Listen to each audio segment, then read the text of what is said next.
Segunda Epístola de Paulo aos Coríntios, capítulo 7.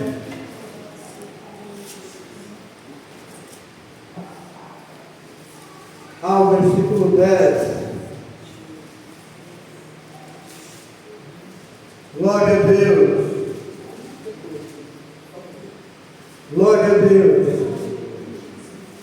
Todos acharam? E para que não me exaltasse pela excelência das revelações, foi-me dado um espinho na carne, a saber, o mensageiro de Satanás, para me esbofetear, a fim de não me exaltar, acerca do qual 3 vezes orei ao Senhor, para que se desviasse de mim. E disse: a minha graça te basta, porque o meu poder se aperfeiçoa na fraqueza. De boa vontade, pois, me gloriarei nas minhas fraquezas, para que em mim habite o poder de Cristo. E por isso sinto prazer nas fraquezas, nas injúrias, nas necessidades, nas perseguições, nas angústias por amor de Cristo. Porquanto eu estou fraco, aí é que eu sou forte. Senhor nosso Deus, falai conosco. Obrigado por cada vida que trouxe para o serviço da sua fé, seu testemunho. Obrigado pelos irmãos do louvor. Que a tua graça esteja sobre cada vida agora, em nome de Jesus. Sentai-vos, irmãos. Glória a Deus. Irmãos, problemas, infelizmente, todos têm ou vão ter algum momento na vida. Só que, irmãos, alguns crentes, quando passam por problemas, eles fazem que se desintegram, eles começam a esmorecer, começam a fraquejar na fé. Isso é muito ruim. Só que a dor e os problemas, se a gente não cuidar, ele nos afasta de Deus. Os problemas vêm, não é para te afastar de Deus. Os problemas vêm para te fortalecer, como nós temos aqui hoje. A minha graça te basta, Paulo. O meu poder se aperfeiçoa é na sua fraqueza. Porque se você for forte, você não precisa de mim. Talvez Deus estava falando assim: quando você é fraco, você tem que me buscar. Então Deus aperfeiçoa o ser humano no momento de dificuldade. Também existe aqueles que passam por momentos difíceis. Quanto mais ele passa, mais ele se aproxima de Deus. Ao passo que tem aqueles outros, quanto mais passa a luta, mais ele reclama, e mais a luta aumenta. Mais ele reclama, mais o problema vem. Como já falei, quem quer reclamar, reclamar 2 vezes. Então você está reclamando 2 vezes por mais problemas. Nem são aqueles que passam por problemas e ele faz do seu problema uma ponte que vai levar ele até Deus. Agora eu te pergunto: você tem um fardo, um problema, ou você tem uma ponte? O seu problema é um fardo ou uma ponte? Você tem que decidir o que você vai fazer com o seu problema. Porque tempos difíceis vai ser um fardo para todo mundo, ou vai ser uma ponte. Só que você vai passar momentos difíceis, eu, em algum momento da vida, todos nós vamos passar. O fardo, espiritualmente falando, ele é o quê? É um peso que é colocado sobre nós. Nós podemos nos sentir cansados, nós podemos nos sentir desanimados, sem alegria, sem paz, às vezes até triste por algum momento.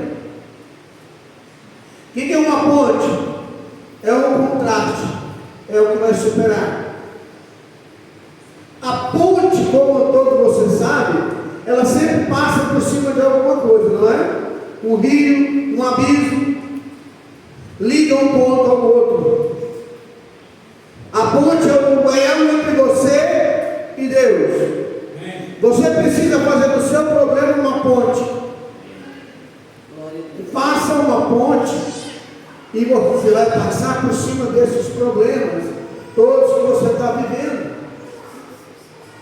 Porque quem caminha sobre essa ponte, ele vai entender, como Paulo diz em Romanos 8:28, quando ele diz: todas as coisas contribuem para o bem daqueles que amam a a Deus, daqueles que são chamados segundo o seu propósito.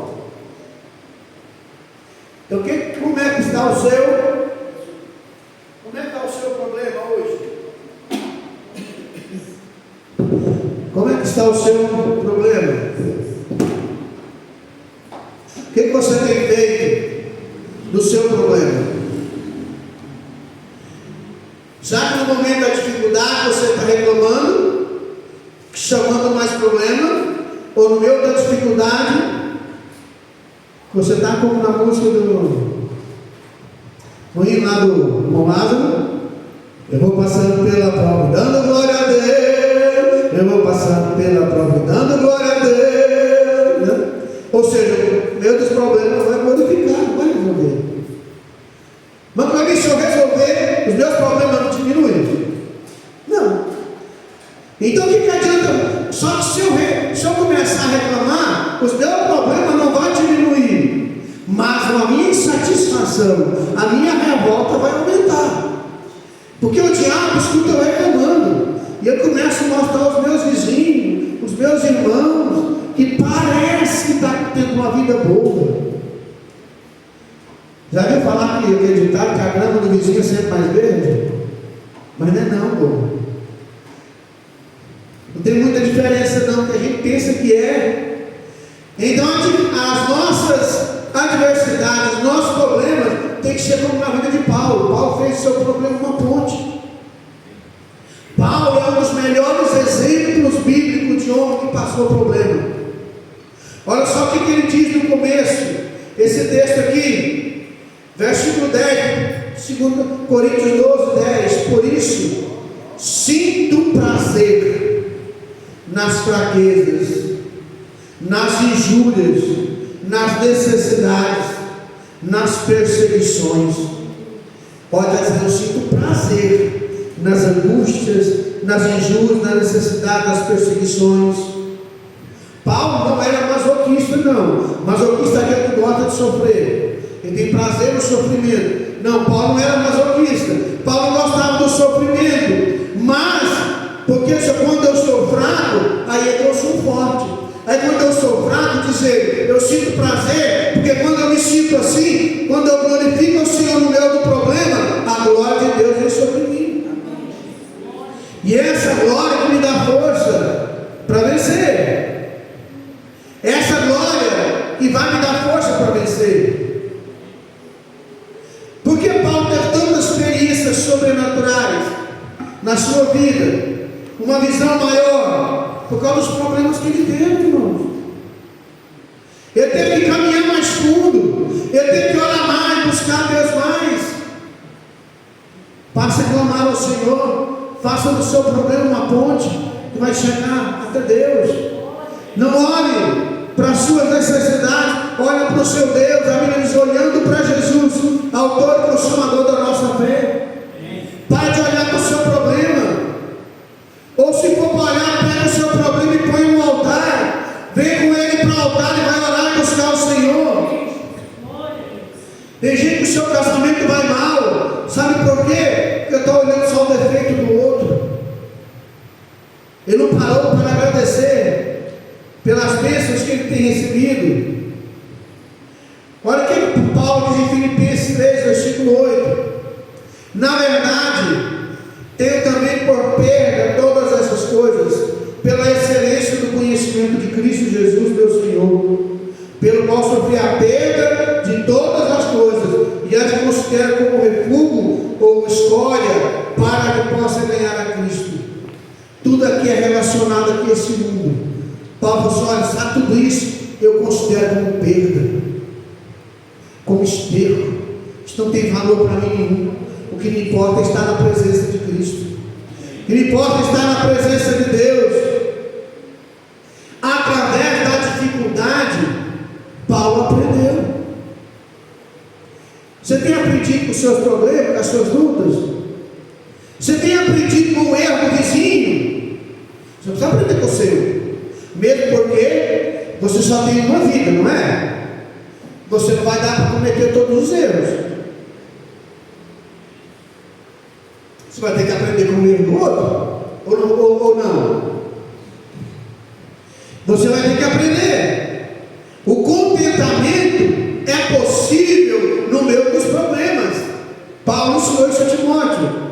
capítulo 6, tendo que comer e o que vestir, esteja satisfeito. Versículo 10, 1 Timóteo 6,10, porque o amor ao dinheiro é raiz de todos os males. Paulo não falou que o dinheiro é ruim, o amor ao dinheiro que é ruim, a devoção ao dinheiro que é ruim. Tem gente que ele é devoto do dinheiro, ele tem uma devoção muito grande ao seu dinheiro, com isso ele não importa com nada, ele não consegue abrir mão para ajudar alguém, ele não consegue abrir mão de nada, não consegue trazer uma oferta para a igreja, porque ele faz conta de tudo. Deus então quer que você seja como Paulo, aprenda com a sua dificuldade.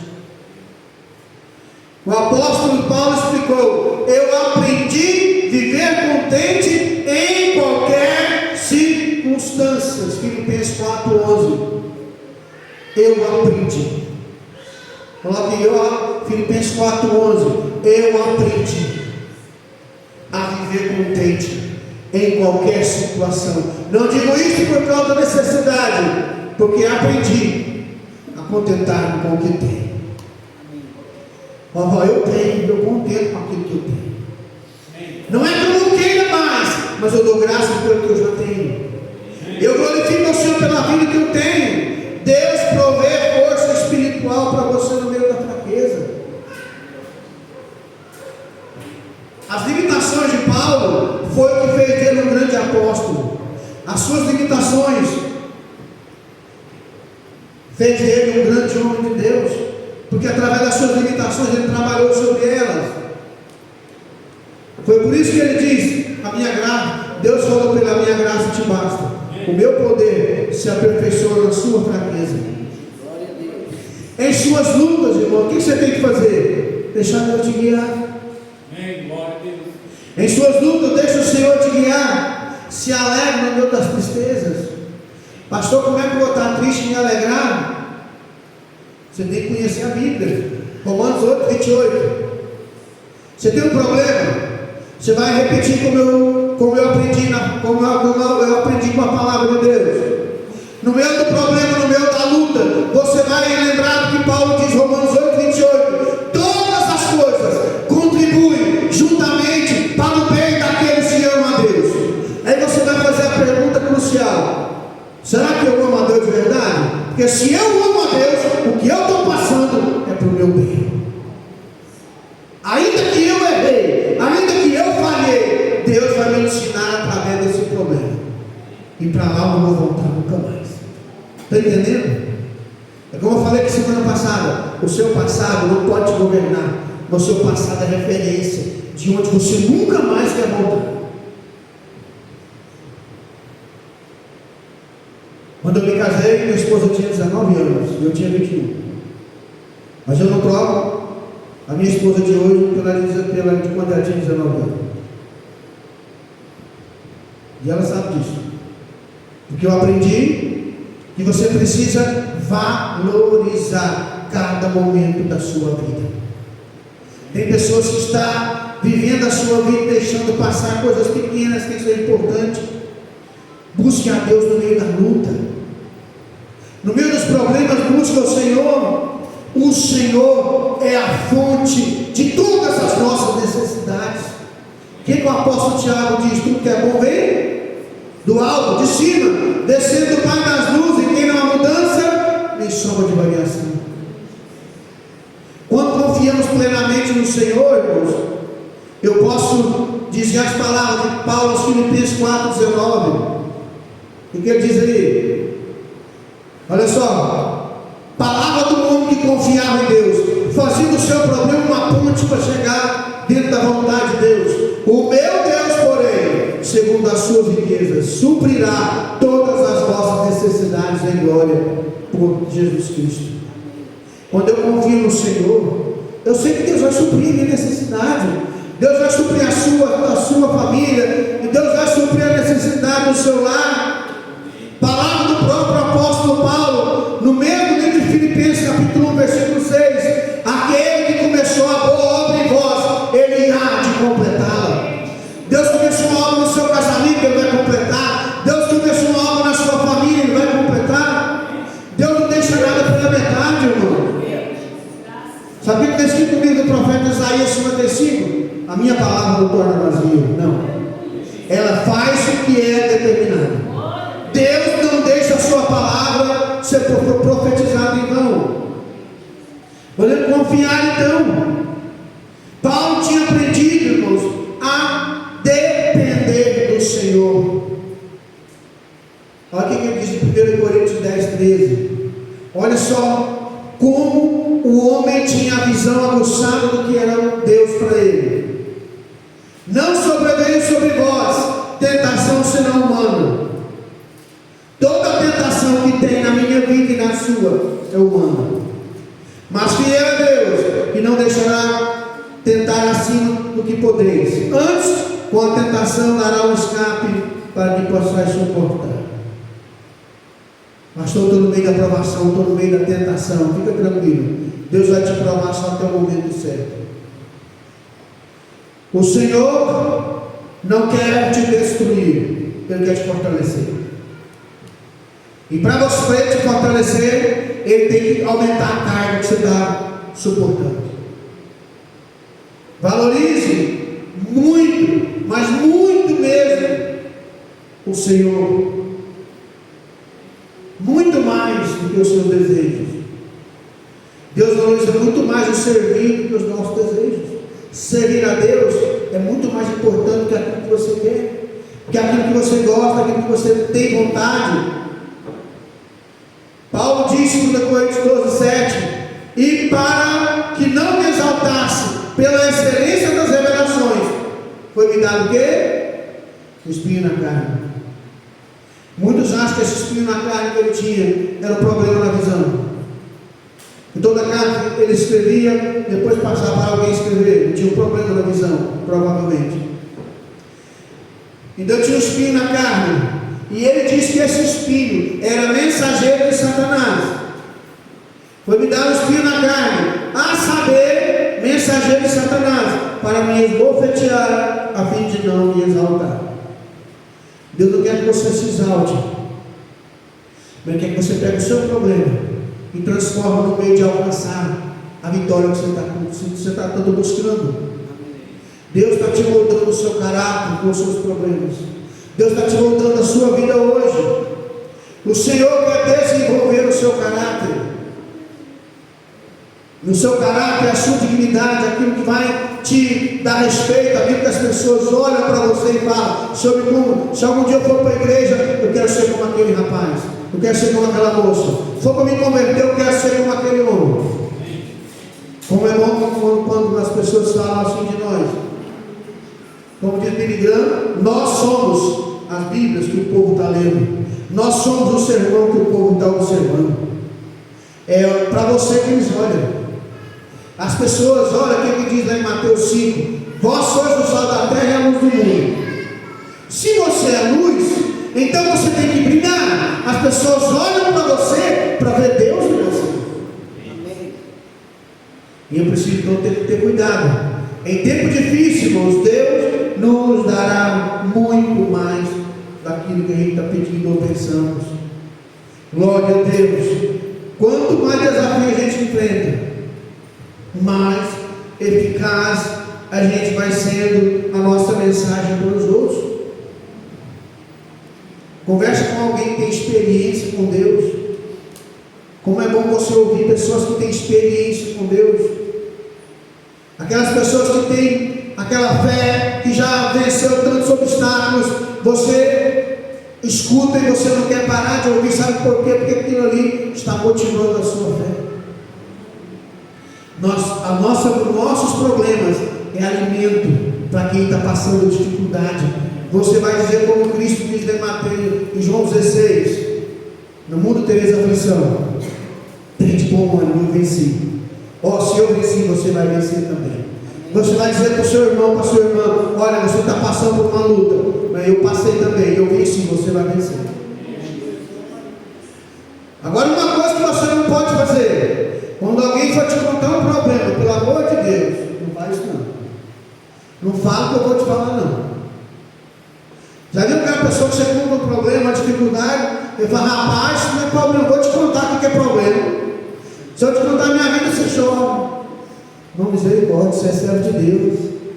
Então eu vou orar e Deus vai mudar a sua vida. Glória a Deus. Não queira competir com quem está sofrendo mais, não. Pare de ser derrotado. A Bíblia diz que o homem pensar em sua alma, assim ele é. Suas lutas e problemas é combustível na sua oração. O sofrimento, às vezes, é o estímulo que a gente tem para orar mais, buscar a Deus mais. Porque a adversidade nos prepara para enfrentar os problemas. Você precisa saber disso. O seu problema, talvez foi Deus que mandou para te fortalecer. Olha só o que Paulo diz em 2 Coríntios, capítulo 1 e 3. Bendito seja o Deus e Pai de nosso Senhor Jesus Cristo, o Pai das misericórdias, o Deus de toda a consolação. Versículo 4, 2 Coríntios 1, que nos consola em toda a nossa tribulação, para que também possamos consolar os que estiveram em alguma tribulação, com a consolação com que nós mesmos somos consolados por Deus. Deus te abençoa para você abençoar o outro. Deus está te dando prosperidade para você ajudar o outro. Deus te consola para você consolar o outro. Agora Deus faz na sua vida e você não testemunha. Isso é uma desonra para o Senhor. É como se a sua esposa fizer um almoço caprichado para você, a sobremesa que você gosta, e você não fala nem obrigado. Depois não vai mais, né, Lucas? E não vai mesmo. Quiser, você faz. Obrigado, tá, irmão? Mas acho que essas irmãs não falam isso não, mas sei lá, né?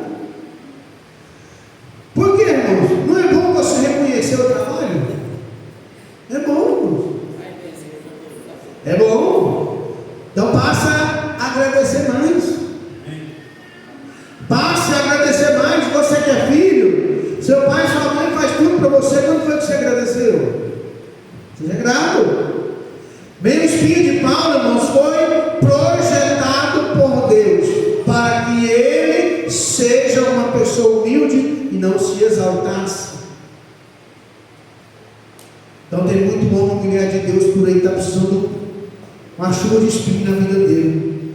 Que eu tenho suposto os crentes aí no YouTube da vida aí se exaltando, misericórdia.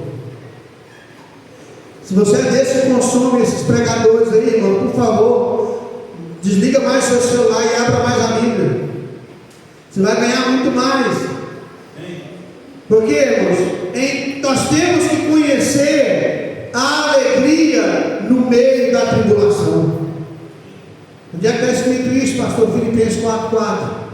Alegrai-vos sempre no Senhor. Outra vez eu digo alegrai-vos. Tem uma versão que diz regozijai-vos sempre no Senhor. Outra vez eu digo regozijai-vos. É uma alegria maior, uma alegria extrema. O que você tem feito no seu problema, irmãos? Eu gosto de pegar e meditar nos nossos problemas como o rei Ezequias. O rei Ezequias estava cercado, lá no livro do profeta Isaías e também em Reis, está escrito que o povo de Judá estava cercado pela maior nação da época, uma nação terrível. Os sírios estavam ali, Senaqueribe mandou os seus emissários ali para afrontar o povo de Deus. Cercou a cidade, ele não podia entrar nem sair. Mandou uma carta para o rei Ezequias, afrontando o povo de Deus, afrontando o próprio Deus. Sabe o que Ezequias fez com aquele problema que ele tinha? Pegou ela e foi lá para o altar e abriu aquele pergaminho que era a carta e falou: Senhor, está aqui tudo que o rei Senaqueribe mandou através de Rabsaque para afrontar o povo de Deus. E Ezequias vai orar: Senhor, é verdade. Por onde ele passou, pegou a cidade, destruiu tudo, pegou os seus deuses e lançou no fogo, porque não é um Deus, mas o Senhor é Deus que fez os céus na terra. Ezequias deve ter falado: será que o Senhor vai deixar acontecer isso com o teu povo? Pegou o problema e levou para o altar. Pega o seu problema e traz para a igreja, irmão. Pega o seu problema e traz para o altar. Chama o sacerdote. Um dia o rei Davi estava com um problema.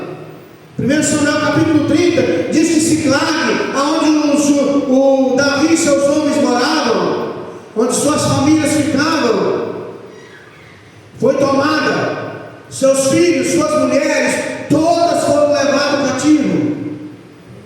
E o povo falava em apedrejar Davi. O negócio foi tão sério que os homens de Davi choraram até não dar conta mais. Até não dar conta mais. E o povo falava em apedrejar Davi. O que Davi fez? Chamou o sacerdote. Chamou Abiatar. Que o sacerdote, a Emelec, se traz a história sacerdotal. Vou falar com Deus. Chama o sacerdote, vai falar com Deus. Chama o sacerdote, vai orar, vai buscar o Senhor. Busca o Senhor. E Deus naquele dia falou para Davi: vai, que você vai trazer todo mundo. Ele foi e trouxe tudo de volta. E trouxe muita riqueza junto. Sabe por quê? Ele pegou o seu problema e levou voltar. Ele fez do seu problema uma ponte para conquistar ainda mais. Não desanima com o seu problema não, irmãos. Cada um tem vivido algum tipo de luta.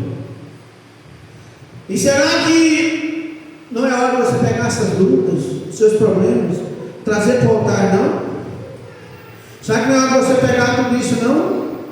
Decida o que você vai fazer hoje.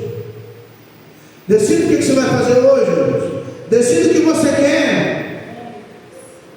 Se a ponte está feita, atravessa ela. Atravessa essa ponte.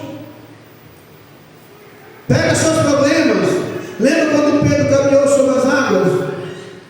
As águas estavam calmas ou agitadas? Agitadas. Mas ele caminhou por cima das águas. Ele caminhou por cima da tempestade.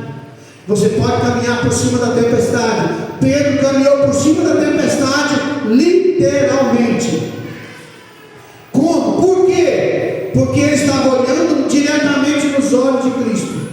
Quando ele deixou de olhar para Cristo, ele sentiu, começou a olhar para os lados, começou a olhar para baixo, viu que a água estava muita, e ele começou a afundar. Para de olhar os problemas e olha para o Senhor. Vamos ficar em pé. A vitória está te esperando. A vitória te espera hoje.